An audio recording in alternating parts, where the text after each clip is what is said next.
স্বাগতম জনাইছো আমাৰ এই চেনেলটোলৈ ফ্ৰেন্ডছ আজি আমি পুনৰ অসম জিকেৰ ওপৰত 15টা কোৱেশ্চন ডিসকাস কৰিম এইটো অসম জিকেৰ সেকেন্ড পাৰ্ট হয় যেহেতু অসমৰ প্ৰায় সকলোবিলাক এক্সামতেই অসম জিকেৰ ওপৰত কোৱেশ্চন আহিয়ে থাকে গতিকে অসম জিকে বহুত ইম্পৰ্টেন্ট হয় গতিকে ভিডিওটো সম্পূৰ্ণকৈ চাব গতিকে পলম নকৰি ভিডিওটো ষ্টাৰ্ট কৰো আহা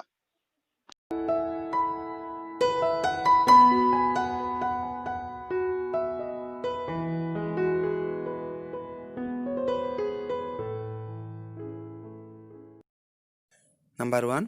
মানাহ ৰাষ্ট্ৰীয় উদ্যানক কিমান চনৰ ৰাষ্ট্ৰীয় উদ্যান হিচাপে ঘোষণা কৰিছিল এনসাৰ ইজ 1990 চনত ঘোষণা কৰিছিল Number 2 মানাহ ৰাষ্ট্ৰীয় উদ্যানক ইউনেস্কোই কিমান চনত বিশ্ব ঐতিহ্য ক্ষেত্ৰ হিচাপে ঘোষণা কৰিছিল এনসাৰ ইজ 1985 চনত কিন্তু ইউনেস্কোই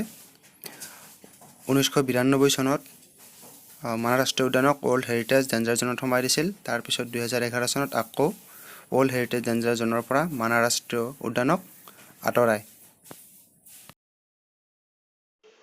নাম্বাৰ 3 মানাহ ৰাষ্ট্ৰীয় উদ্যান কোন জিলাত অৱস্থিত এনসাৰ ইজ বাক্সা আৰু চিৰাং জিলাত অৰ্থাৎ বাক্সা আৰু চিৰাং জিলা দুয়োখনতেই মানাহ ৰাষ্ট্ৰীয় উদ্যান অৱস্থিত নাম্বাৰ 4 মানাহ ৰাষ্ট্ৰীয় উদ্যানৰ মাটিকালি কিমান এনসাৰ 950 স্কয়াৰ কিলোমিটাৰ আৰু ইয়াৰ লগতে এটা কথা জনা দৰকাৰ যে অসমৰ আটাইতকৈ ডাঙৰ ৰাষ্ট্ৰীয় উদ্যান হৈছে মানাহ ৰাষ্ট্ৰীয় উদ্যান নাম্বাৰ 5 ডিব্ৰু-চৈখোৱা ৰাষ্ট্ৰীয় উদ্যান কোন জিলাত অৱস্থিত এনসাৰ ডিব্ৰুগড় আৰু তিনিচুকীয়া জিলাত নাম্বাৰ 6 ডিব্ৰু-চৈখোৱা ৰাষ্ট্ৰীয় উদ্যানৰ মাটিকালি কিমান answer is 340 square kilometre number 7 Dibru-Saikhowa ৰাষ্ট্ৰীয় উদ্যানক কেতিয়া ৰাষ্ট্ৰীয় উদ্যান হিচাপে স্বীকৃতি দিছিল এনসাৰ ইজ 1999 চনত নাম্বাৰ 8 ডিব্ৰু-চৈখোৱা ৰাষ্ট্ৰীয় উদ্যানক কেতিয়া বায়োস্ফিয়াৰ ৰিজাৰ্ভ বুলি ঘোষণা কৰিছিল এনসাৰ ইজ 1997 চনত আৰু বায়োস্ফিয়াৰ ৰিজাৰ্ভৰ মাটিকালি কিমান মাটিকালি হৈছে 785 স্কয়াৰ কিলোমিটাৰ নাম্বাৰ 9 নামেৰি ৰাষ্ট্ৰীয় উদ্যানৰ মাটিকালি কিমান answer is 200 square kilometre number 10 Nameri ৰাষ্ট্ৰীয় উদ্যানক কিমান চনত ৰাষ্ট্ৰীয় উদ্যান হিচাপে ঘোষণা কৰিছিল এনসাৰটো হল 1998 চনৰ 15 নৱেম্বৰ তাৰিখে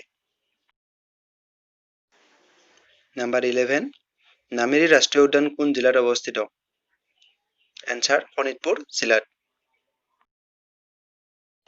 এতিয়া আহিছো নাম্বাৰ 12 লৈ নাম্বাৰ 12 ওৰাং ৰাষ্ট্ৰীয় উদ্যানৰ মাটিকালি কিমান answer is 78.81 square kilometre number 13 Orang ৰাষ্ট্ৰীয় উদ্যানক কেতিয়া ৰাষ্ট্ৰীয় উদ্যান হিচাপে ঘোষণা কৰিছিল এনসাৰ ইজ 1999 চনৰ 13 এপ্ৰিল তাৰিখে নাম্বাৰ 14 অসমত মুঠ কেইখন ব্যাঘ্ৰ প্ৰকল্প আছে এনসাৰ 4খন আৰু গোটেই ইণ্ডিয়াত 50খন ব্যাঘ্ৰ প্ৰকল্প আছে অৰ্থাৎ অসমত মুঠ টাইগাৰ প্ৰজেক্ট 4খন আছে বা টাইগাৰ ৰিজাৰ্ভ বুলিও কোৱা হয় আৰু গোটেই অল ইণ্ডিয়াত 50খন টাইগাৰ ৰিজাৰ্ভ বা টাইগাৰ প্ৰজেক্ট আছে এতিয়া আহিছো হেক কোৱেশ্চনটোলৈ নাম্বাৰ 15 অসমত মুঠ কেইখন হাতী প্ৰকল্প আছে এনসাৰ 5খন অৰ্থাৎ অসমত মুঠ এলিফেন্ট প্ৰজেক্ট বা এলিফেন্ট ৰিজাৰ্ভ 5খন আছে